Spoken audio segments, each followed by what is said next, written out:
¡Estoy hasta las narices! ¿Qué pasa, Bolivia? Que Paraguay no para de roncar y no me puedo dormir. Si supieras lo que roncas tú... ¡Ya está! ¡Lo voy a invadir!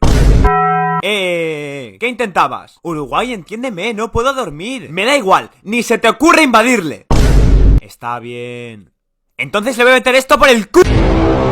Bolivia, ¿qué has hecho? Pero si yo no he hecho nada. Es verdad, no ha sido Bolivia, ha sido Brasil. Así es. Y el próximo eres tú, Bolivia. Uruguay, ayúdame.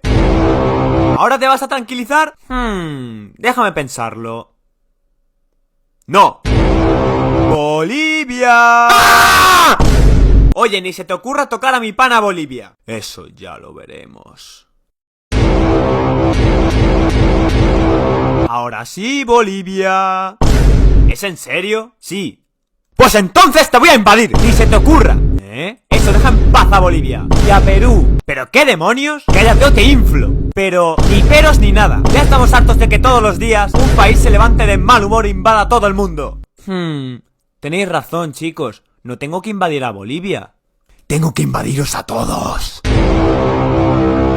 Ahora estamos solos, Bolivia. No, por favor, Brasil. Tengo una vida por delante. Déjame vivir, por favor. ¡No! Muy bien, tú lo has querido. ¡Ah!